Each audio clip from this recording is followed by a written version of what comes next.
Well, here we are for Module 4, and now we're talking about life. We're going to start really getting into biology and talking about the most functional unit of life, the cell. So looking at Chapter 3 in your book, Cell Structure and Function. And once again, we're going to actually dive a bit deeper into this chapter and divide it over 2 modules. So the types of things we're going to be talking about in this chapter would include, well, what is a cell? And where does this fit into kind of our biological scheme of things? Why are most cells so small?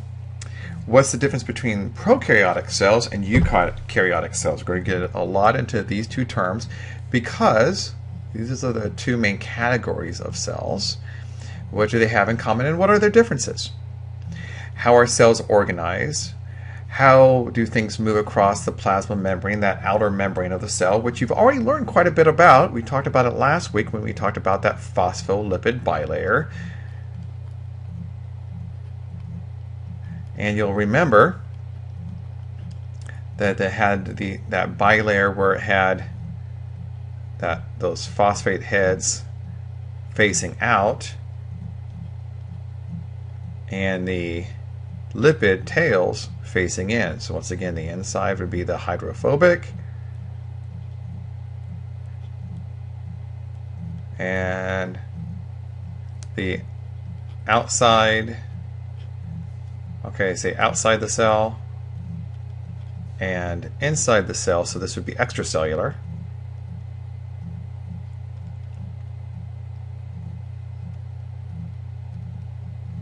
Would be hydrophilic. And then the inside, same thing. The inside, which we're going to find out is called the cytoplasm, or intracellular in this case. Well, I'm going to put cytoplasm down here.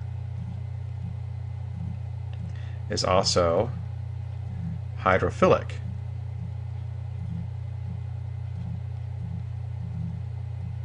Because these are both aqueous mediums. So we're going to talk in depth about that plasma membrane, spend quite a bit of time on it, that phospholipid bilayer, and we're also the proteins that are going to cross it. And we're going to spend a lot of time on cellular respiration, which basically means how do cells get their energy? So when we talk about cellular respiration, it's all about energy production within the cell. So let's go ahead and get started. And we're going to start with talking about that cell theory. Now, the cell theory, your book goes over a couple points. I'm going to actually add one to it. First one is that the cell is the basic functional unit of life. Which means if it's not a cell, if it's just chemicals like nucleic acids, carbohydrates, lipids, proteins, that is not life. Those are just molecules. But when these molecules come together in a very unique fashion to form a cell, that is the basic unit of life. I'll tell you right now, there is, I don't want to say debate, but the one that's kind of on a border, not really life, but not life either, are viruses. And we're going to talk a little bit more about that later, how they don't really have a cell structure, and they don't do everything a cell does, but they're not really dead either. They're not really non-life either. They're kind of a unique category amongst themselves. So the cell is considered the basic functional unit of life. All living things are made up of cells. New cells arise from pre-existing cells. So the whole concept of you have a parent cell and you have offspring. So new cells arise from their parent cells, and cells carry genetic information in the form of DNA. So whenever you hear the word genetic, we've talked about it a little bit in our little pyramid, our little triangle, right? What do you think about traits? What's going to define that cell? All right, what are the traits of that cell? What's going to define it, if you will? And that genetic information is carried in the form of DNA, and that genetic material is once again passed from parent cell to offspring or daughter cell. Which once again, this coincides with everything we've been talking about, that pyramid I keep bringing up again and again, that triangle of studying biological function. And what I'm really trying to do here is get you to realize that biology doesn't have to be and should not be just a science of memorization. Quite frankly, historically, in the past, that's what it primarily was. But now, when we understand it, this triangle, if you will, we can see that there are rules that go across all life that we can understand. Part of that is following this concept of studying the traits and how these traits are passed from parent to offspring. And once again, that's genetics.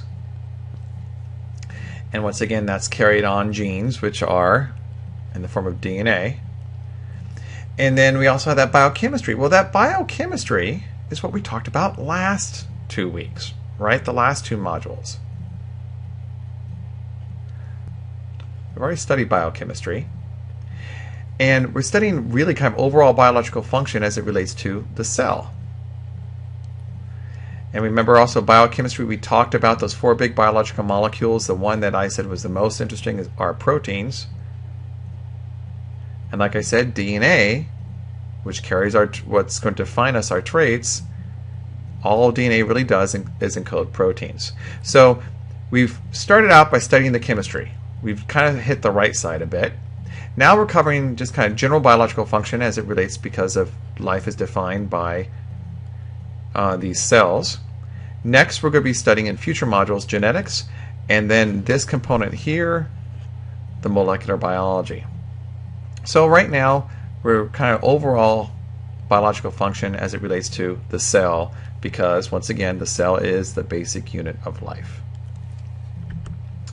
So let's talk about why most cells are small. And there are some large cells. Some people, say an example would be the ostrich egg. It would be the largest single cell as far as an example.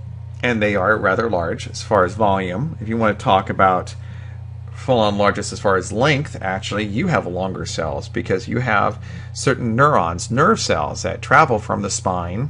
And a single cell, it's a very long cell, will go down to your lower extremities. So it will actually be a couple feet long, if you will. So you actually have longer cells in your body, but once again, when I'm talking about these neurons, they're just microns in diameter. So they're really long, but also very, very, very thin. In general, cells are small. And they're small because, remember, cells need to be able to exchange nutrients with its environment, its extracellular area. So a lot of stuff has to be able to pass through this plasma membrane. It has to be able to take in nutrients and get rid of waste at times. So we want to be able to look at this surface area to volume ratio. Small cells have a larger amount of surface area compared to the volume. So an increase in surface area allows for more nutrients to pass through the cell and waste to exit the cell more efficiently. There's a limit to how large a cell can be and how efficient. So this is why they say small, why cells don't really get that big, because when they get too big, they become less efficient and metabolically active. So let's look at it. To me, pictures actually tell the story better. So here's an example of a cell. And we're going to pretend that this cell right now is only 1 millimeter. And we notice that we have it as a cube right now. All right? And actually some cells actually do like this. Some epithelial cells in your body are cubic. Looks somewhat like a cube. So we can imagine, okay, here's 1 millimeter this way. We've got another millimeter going this way. And we've got another millimeter going into the page this way. Right? So 1 millimeter cubed. So if I look at the surface area, if I just look at this face of the cube right here, the one that's facing us on the screen, well, the surface area of this to the area right here would be 1 millimeter by 1 millimeter, 1 millimeter squared. But we have 6 faces to this cube. So the total surface area, the outside covering, imagine how much gift wrapping paper I would need to cover this box, if you will, well, it would be 6 square millimeters. The volume would be the height, the width, and the depth, if you will, right? So it would be 1 millimeter cubed. So the surface area to volume ratio would be 6 to 1. Now let's say if we just double the sides here of this cubic cell, right? So now we're at 2 millimeters. Well, how much gift wrapping paper would I need? Well, let's see. Each side here, each millimeter squared, right, would be 2 millimeters, right? 2 times 2, excuse me, would be 4 millimeters squared. And there would be 6 of those. So it's 6 times 4 millimeters squared. And I took this directly from the book and I realized, whoops, they forgot they put the X on the wrong side. It should be, the X should be here. So it's 6 times 4 millimeters squared. So I get for using the book's slide. And that equals 24 square millimeters. All right, so that's how much, imagine once again, wrapping I would need to wrap it up. That's the surface area. Now, the volume would be what? Well, once again, each side here, okay, is 2 millimeters by 2 millimeters by 2 millimeters, or each cube, that is. So that would be 2 millimeters cubed, which would be 8 millimeters. Well, that's 24 over 8, which equals a 3 to 1 ratio. So over here we have a 6 to 1 ratio of surface area to volume. Over here we have a 3 to 1. So we have a much greater surface area to volume ratio over here. So this allows for greater transport, more efficient transport of fluids and nutrients across this phospholipid bilayer compared to what's actually held on the inside. So I guess that's what we're trying to really say here is really the ratio of what's covering this thing, this membrane, this outer membrane of the cell, compared to the volume that's on the inside. So this has a much better surface area to volume ratio. How do we study cells? Well, your book focuses mainly on microscopy, and we will as well, but I wanted to mention a couple other ways just so you're familiar with them. So let's first look at the microscope, okay? First and foremost, we have what most people think of when you think of a microscope, the compound light microscope. So this allows for magnification, and in fact, if we use what's called a phase contrast microscope, we actually can use refractive indexes so we can actually study live samples, which is a nice thing. But the main thing here is that we use light beams to view images, right? And once again, we can view live specimens.